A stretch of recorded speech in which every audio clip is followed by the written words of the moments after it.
Welcome back. Oh, do you think the others are making good progress? Hope it's all going smoothly. I accidentally ran into the quest when I didn't intend to. Anyway, let's continue. Huh! Hey, look! They made it back as well! Flintz! Llama! How did it all go? All is well, thank you. Nefer and Yehoda had to stay at the curatorium to wrap things up, so they won't be joining us for now. I ran into Miss Anefa and Miss Aino on the way back. Their work is still in progress, so I suspect they won't be back for a while either.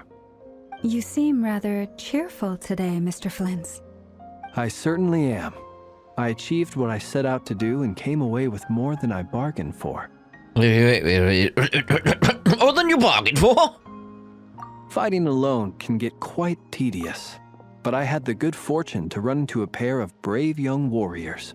Well, look who we've got here, from Mondstadt, no less. We meet again. How have you been? All right. Albedo!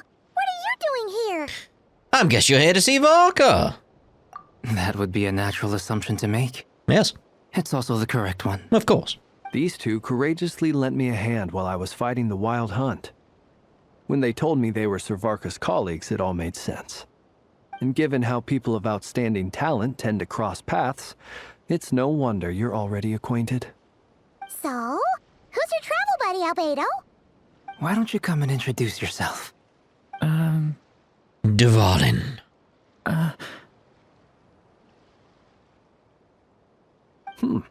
A gentleman of few words, I see. And a rather stern countenance. I presumed you were acquainted with him. Is that not the case? Oh, yeah. Wait, those horns. You must be... It's nice to meet you. Again. We've technically met before. Wait a sec! You're Mini Durin! That's right. It's me. I'm glad to see you again. By the way, he says it's okay if you drop the mini. Yeah, I'm not as mini as I used to be. That's fair, that's fair. Interesting, isn't it? The first step towards blending into human society appears to be reflecting on whether one's name really reflects who they are. Wow! You look so different! In a good way, of course. It's great to see you looking so healthy. Thank you, Paimon. And although you're as mini as ever, I understand that diminutives don't always convey endearment. I'll be sure to simply call you Paimon as a sign of my great respect for you. Wow! You're such a smooth talker now. Paimon could get used to this. From now on, you may refer to her as your esteemed guide, Paimon. I actually think a diminutive is warranted here. Little Paimon is tiny after all. Personally, I think our little Paimon is the perfect size. When people call her Little Paimon, it's just because she's so adorable that they can't help themselves. If that's not a sign of endearment, what is? Yeah, I would agree. It's not done as like a slight. It's like, nah, she's little Paimon. She's cute. You're absolutely right, Miss Lauma. My brother still has a long road ahead of him when it comes to understanding human relationships. Anyway, speaking of long journeys, didn't Columbina, leave with you? How come she isn't back yet? She's been catching up with old friends. Wouldn't be surprised if she stopped for a cup of tea or 10 on the way back. Uh-oh. People are talking about me. Hope it's nothing negative. All I want now is a cup of tea. Seems like she's in much better spirits after meeting her old colleagues. Judging from your expressions, I'm guessing it all went well? It's getting crowded here. I'll go grab some chairs. No need. This is a job for an alchemist. I'll whip some up momentarily. Thank you for your hospitality, ladies and gentlemen, but I was merely escorting my friends back. I'll be meeting Snezhnaya shortly, as we still have some things to discuss. It's been a pleasure, everyone. But this is where I'll say goodbye. We really appreciate your help. Thanks for standing by us. Does feel weird, but... come on. Spare the formalities. I'm just glad I could help out some true friends. True friends. Yeah, all right. I understand. Well, bye for now, Harlequino.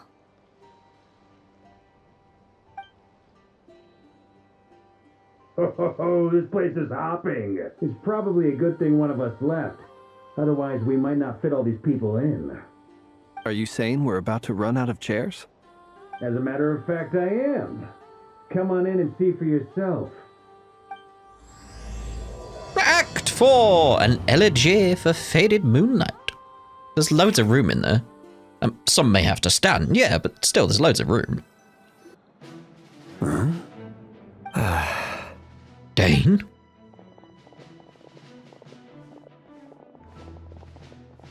I overheard your little chit-chat outside, by the way. With Miss Columbina's colleague gone, we should be back to the original crew plus the other colleagues I brought in. Though, it looks like we have another new face. Someone else managed to rope in a colleague too? He's probably here for us, sorry about that. I don't know if he's here for us, to be honest, based on the flashback we saw. Frankly, you and Paimon are the only people I know here. This here is Deansliff, colleague of Teyvat's greatest guide, Paimon, and greatest adventurer, the Traveler.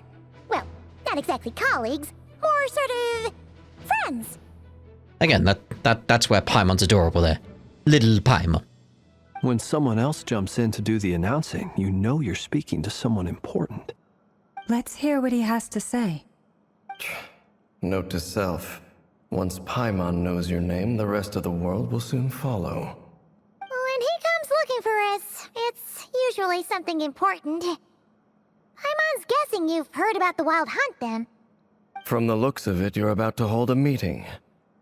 If I were to say that the Wild Hunt is our mutual enemy, would that earn me a seat at the table? As the saying goes, the enemy of my enemy is my friend. Mr. Dainsliff, there's a seat with your name on it.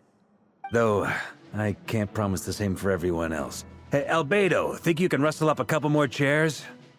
After all this time apart, Grandmaster Varka's first order is to rustle up a couple more chairs. I've missed this. Just like old times. It is kind of like, yeah, you're just making him get some chairs. Okay. Is he being sarcastic? Kinda. Hey, he's your brother. Why are you asking us? I've still got a lot to learn about the nuances of human conversation. Trying to decipher Albedo's way of speaking has been like jumping in at the deep end. Oh, good point. Paimon gets you now. Don't sweat it. There are people who go their whole lives without getting the hang of it. You're ahead of the game already. And look at you, Paimon. An expert in the art of encouragement. You've come far. I wonder what's taking Nefer so long. It's got tears in his eyes and a thumbs up. I did not expect that. Okay, that just threw me off. It's like really going for it. It's just like, okay. Perhaps you should go and check in with her. If anyone can hurry her along, it's you. I just got back from the curatorium. Besides, aren't you curious to see what's taking her so long? Miss Nefer doesn't strike me as the type to share secrets. And since gathering intel is her specialty, I'm guessing she'd prefer to keep her methods confidential. Under such circumstances, would it not be tactless for me to impose?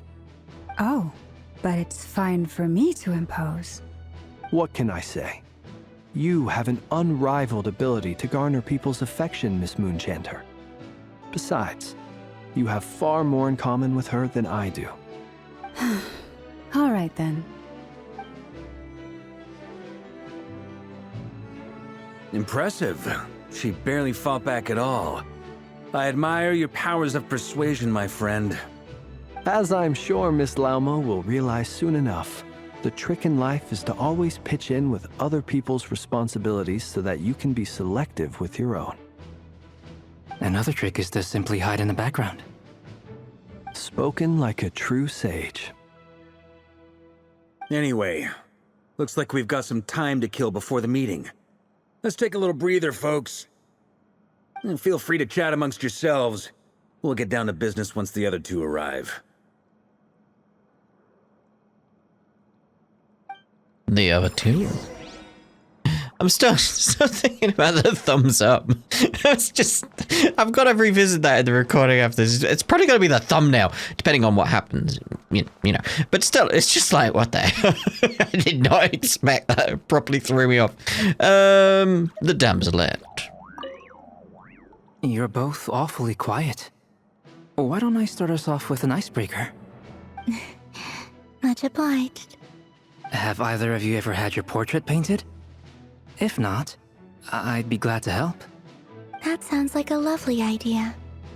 You know how to paint, then? I dabble occasionally. He's an excellent painter. Tables, chairs, people, dragons, you name it. He'll paint it for you. I'm flattered. If I ever get the chance, I'd like to give it a try myself. I'll bear that in mind. Anyway, how about you, Durin? What sort of portrait would you prefer? Oh, I'd be fine with anything. Whatever style feels best to you. Very well.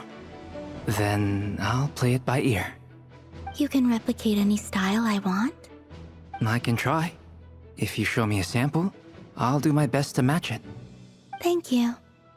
In that case, I'll dig up some reference material for you. When he said, like, I'll open with, like, an icebreaker, you know, I didn't expect, like, hey, have you had a portrait made? Like, that doesn't feel like an icebreaker, does it? It just doesn't. All right, Dane, how you doing? Is there something you'd like to say to me? Yeah! For starters, why'd you just show up here without even giving us a heads up? If you think back to our previous interactions, you may recall that that's hardly out of character for me. You do have a point there. Yeah, that's what he does. Sorted out your accommodation yet? You can bunk with us. Oh yeah! You'll need to find somewhere to stay the night too, right? Want to tag along with us? You never know. We might get a group discount. Sure, let's do that. What? Great! Paimon will handle it. And in return, we can get Dainslift to be our very own personal bodyguard. Paimon, you're thinking out loud again. I didn't think you'd say yes, but okay. If that's what you had in mind, you should have said so sooner. I'd be happy to help. Oh, okay then. Paimon was only kidding, but good to know. Anyway, since we're all here together, we might as well watch each other's backs. That's just what friends do, right? Indeed. Thank you. Yes. Alright, who else we got? It's just these over here. Okay. Alright, Vorka! Truth be told, I can't remember the last time I was in a meeting with so many people. You're not alone there, my friend. The Lightkeepers also struggle to bring everyone together for a serious discussion. I don't doubt that. I've only ever met two Ratniki, one being you, and the other being that young guy, Eatlua. Eatlua is a good apple. I'll give him that. He's kind, honest, and regularly delivers supplies to my lighthouse. A true Ratnik to the core. In that sense, he puts me to shame. So you're what? A fake Ratnik? That's what it sounds like you're saying.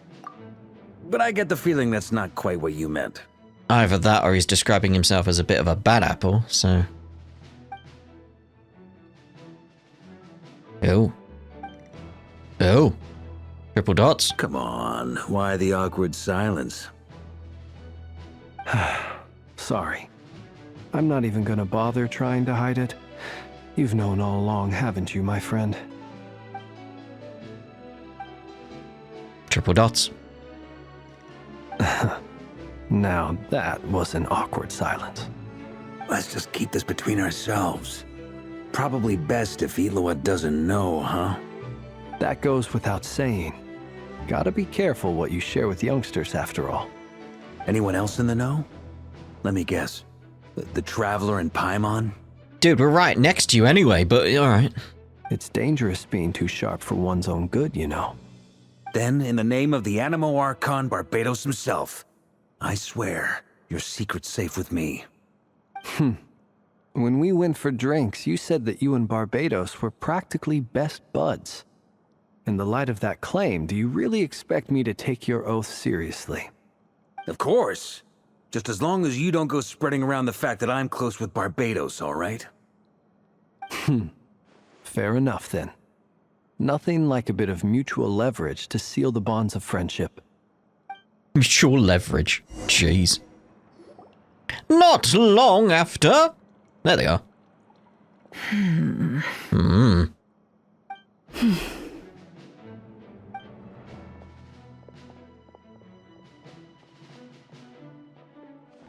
Ah, Miss Nefer. You made it after all.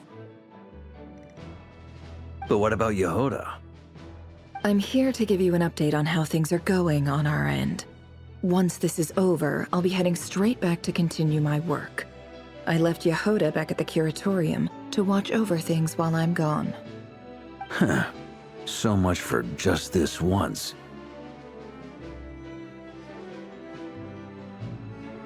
Shh! Not so loud! We're on a roll here. What if she remembers and suddenly decides to back out? Did you say something, Mr. Varka? Huh? I didn't say anything. Right, Flint? Oh, yes, your secret's safe with me. It's like, what secret? Nothing. Must have been a frog. They get so noisy around here at nighttime. It's like they're putting on a concert in the background. Just want the frog to be like, hey, don't you put this on me. Anyway, Ribbit. Before we begin, there's a few introductions to make. Let me start by saying that it's an honor to be speaking before so many distinguished colleagues and collaborators. First up, we have Miss Lauma. As Moon Chanter, she's the leader of the Frost Moon Scions, a local religious community in Nod-Krai. Then there's Miss Nefer, boss of the Curatorium of Secrets, an intel gatherer extraordinaire. Nefer is leading the investigation into Rerer's background, assisted by Yehoda and Lauma. From the little I've heard, they're making some great progress. Over here, we have Mr. Flintz, a ratnik and guardian of the abandoned lighthouse. In our last operation, he courageously distracted the Wild Hunt to buy time for the rest of us. For those of you who've never met, this is Mr. Albedo, a renowned alchemist and captain of the Knights of Favonius investigation team. By his side is a new face for us all, myself included, Mr. Durin, who has come to lend his aid. Next up, we have the Moon Maiden and former Fatui Harbinger, Miss Columbina. Then we have the Traveler, who's earned more titles than I could possibly hope to list out, so I'll spare you the rundown. And Paimon, the ultimate travel companion and quite possibly the best guide in all of Teyvat. I don't know about that, but alright. Wow! That's a lot of people! Great turnout! Miss Nefer, it looks like you might have another job coming your way, so, congratulations on the booming business, I guess. You think I haven't got enough on my hands as it is? Who's looking for me now? That would be me, Miss Nefer. I have a commission for you. And you are? Who I am doesn't matter right now. What does matter is that I'd like you to gather more intelligence about the Recher of Solnari. Well, it's not as if we never take on anonymous commissions. But in your case, I'll have to decline. I'm gonna take a wild guess and say your job's probably more hassle than it's worth. Something about you seems like bad news. It's my eyes, isn't it? Conrian, I assume. And what's with the mask? Are you trying to hide your identity? In any case, the fact that you're even still alive raises an awful lot of questions for me. My name is Dainsleif. And yes, I am from Conria. As I'm sure you're aware, the Recher of Solnari's real name is Rerir. He was once an acquaintance of mine. Really? Then you must have been quite an influential figure yourself. You flatter me, but none of that matters anymore. My point was simply to clarify why I have asked Miss Nefer to investigate Rerir's background. So you're both from Conria, and it sounds like you used to be friends? What am I missing here? Surely you already know how he became one of the Five Sinners. I'll tell you everything I know. The history of Conria, the names and identities of the Five Sinners. I remember it all like it was yesterday. I have never spoken openly of this before, but the truth was exactly as people say. The Five Sinners were each driven by their own desires, and it was by playing upon these that the Abyss tempted them to their fall, tearing Conria apart in the process. The visionary, Vedifenir, who wished to foretell the future. The wise, Haroptatir, who sought limitless knowledge. Gold, Rheindotter, who desired to create life. The foul, Sertologi, who pursued supreme strength. The foul? And last, but not least, Raker of Solnari, Rerir, Ravager of the Moon. Of the five, Rerir is the only one who remains a mystery to me. He never harbored grand ambitions, so what changed in the space of a single night? How did he come to fall like the others? In other words, you're saying that his change came as a shock to you, and you have no idea what actually happened? That's right. You mentioned how the Abyss tempted them, which led to their fall. But what did that look like in practice? And what other context can you give me about the events of that time? The more detail you can give me, the better. Strangely, now that it comes to it, I hardly know where to begin. The fateful night took place during the era of the Eclipse Dynasty. One day, my elder brother, the visionary, Vedifenir, was summoned to the palace by the Vinster King, only for the king to gouge out his eyes and cast him into the dungeons. When I came to hear of this, my fury knew no bounds. I gathered together every ally I thought I had, and together, we set a night to storm the palace and free Ved. Centuries on, the memories of that night still haunt me like a never-ending nightmare. We broke through the palace gates, just like we had planned, each striking towards our separate targets. I mean, when you think about it, pretty much everyone from Conria is going through a never-ending nightmare. Horrifying. But then, I was betrayed. Even Vedifenir, the very person I had come to rescue, abandoned me and partook of the Abyss's power. So, it's personal after all. Then tell me, Mr. Dainsleif, what price are you willing to pay? You, of all people, must know that nothing comes for free. I cannot say what price would be worthy of such a commission. But know this. Rerir was not always a madman. Believe it or not, there was a time when he was just an ordinary man, working for the Conrian Intelligence Service. Uncovering the truth of Rerir's past is the only way to unravel this mystery. But before you decide if you will accept my commission, I will tell you more about him. Enough, I hope, to help you plan your next move. Sounds pretty good to me. Feels like we just flagged down a random passerby, only to discover he's actually a master strategist who has a score to settle with our enemy. Must be all the good karma I've been building. Well, it depends what point of view you come from with that. Who knew having a Conrian friend would come in handy? Can I borrow your halo? It could be useful in the lighthouse. Hey, enough with the wisecracks! Besides, Isn't that lamp of yours bright enough already? Relax. It was meant to be a compliment. If that was a little over the top for your liking, I'll make sure to tone it down next time. I'll give your proposal some serious thought, Mr. Dainsleif. Let's speak in private once the meeting is over. Before that, there's a few things I'd like to share.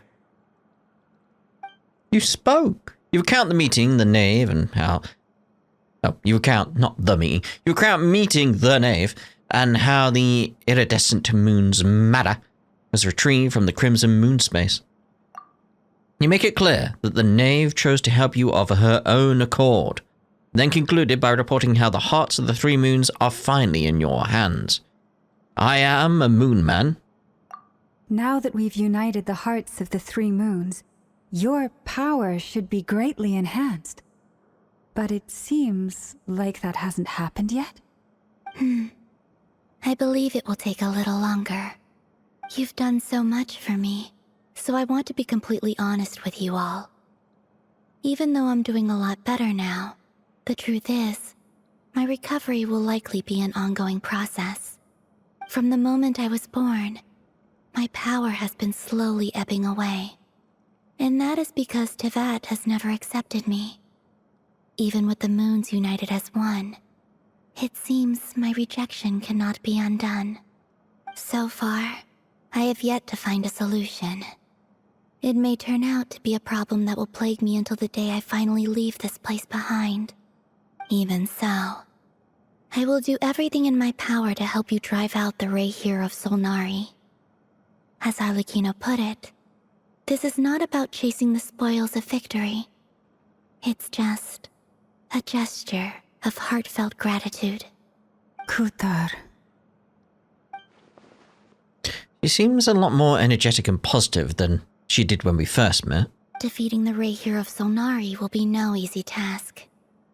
While my strength slowly recovers, we'll also need to gather more intel. Naturally. We should take all the help we can get if we hope to defeat him. We've considered several viable plans now, but our choice hinges on the answers to a few key questions. Is it even possible to kill Rerir?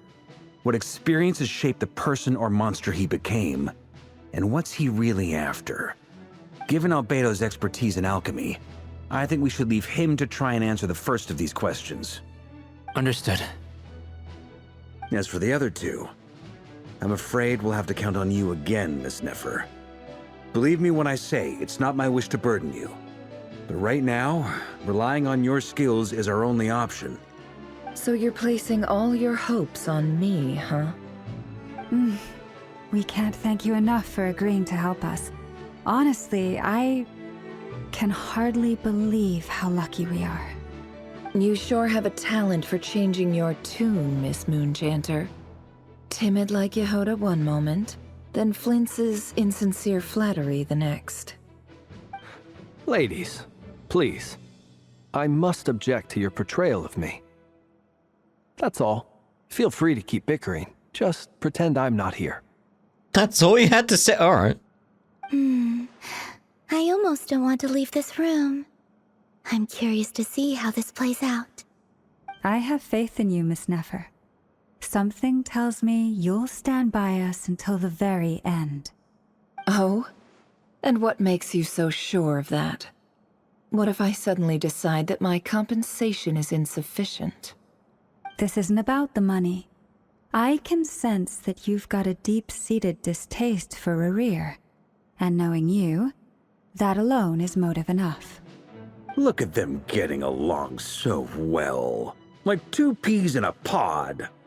And I'm the one they accuse of insincere flattery. There is no justice.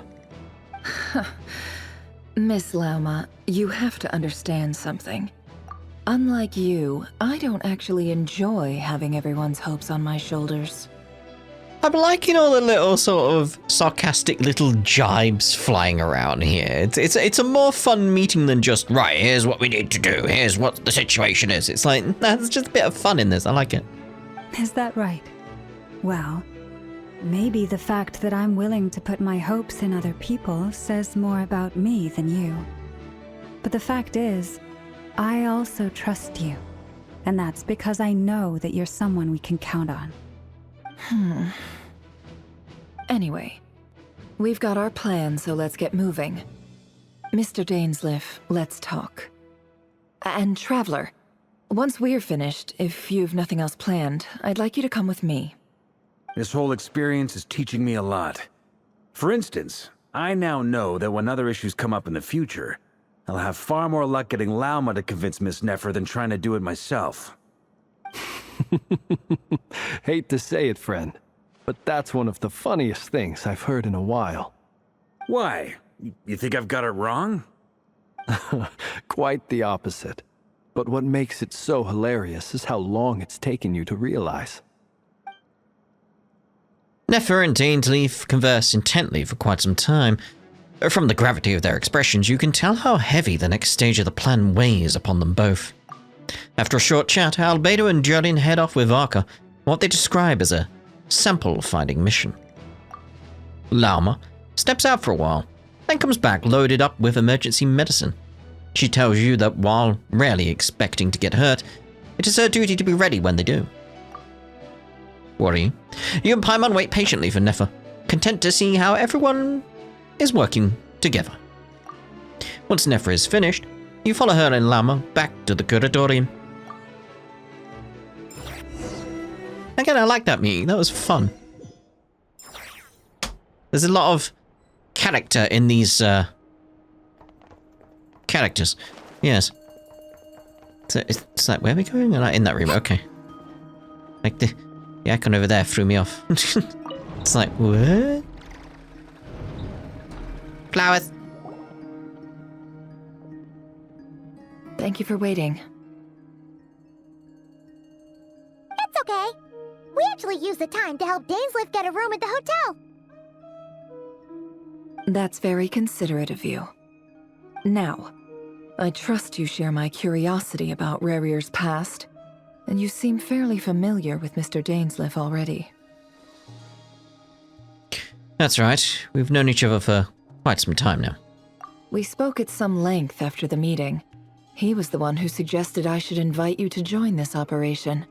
He feels confident that these secrets will be safe with you. Dane has a lot of faith in us, that's for sure. Thanks for your trust, Nefer. Likewise. I appreciate that you got right on board without interrogating me about why I invited you. It shows that you trust me to explain everything in due course. That's because we know what you're capable of. We appreciate you too, Nefer. You might have been forced to help in the beginning, but this time, it was your choice. That's one way to put it.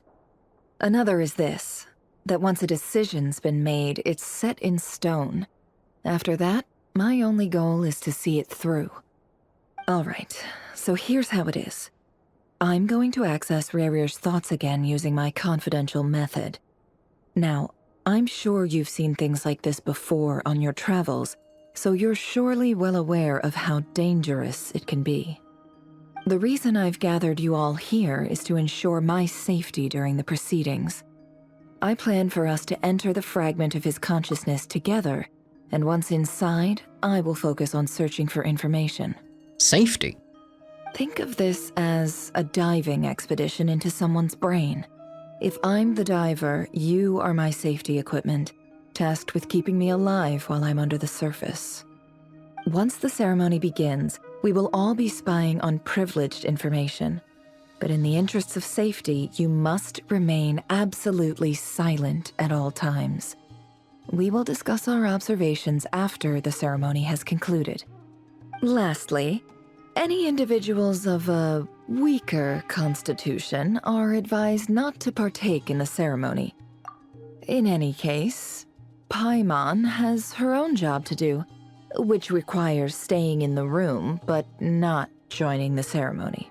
What did you mean by that? Weaker constitution? Oh dear. Never conspicuously left out the details of her confidential method. I guess her brain diving techniques are a trade secret. Well, good luck, everyone. Sounds like all Paimon can do is cross her fingers and root for you guys. There's a little more to it than that. I was being serious when I said you have a job to do. While the rest of us are inside Rarir's mind, it's imperative that we have a team member on the outside. In the event that something goes wrong, you will be our first responder. I don't anticipate any issues, but the extra level of safety will be greatly appreciated. I second that. This is a dangerous operation here, and you're our whole rescue team. That's pretty much the most important job in the crew. So, Paimon's like the lifeguard? Yeah, that makes sense. All right, got it. Good. Please, take a seat. We'll get started momentarily.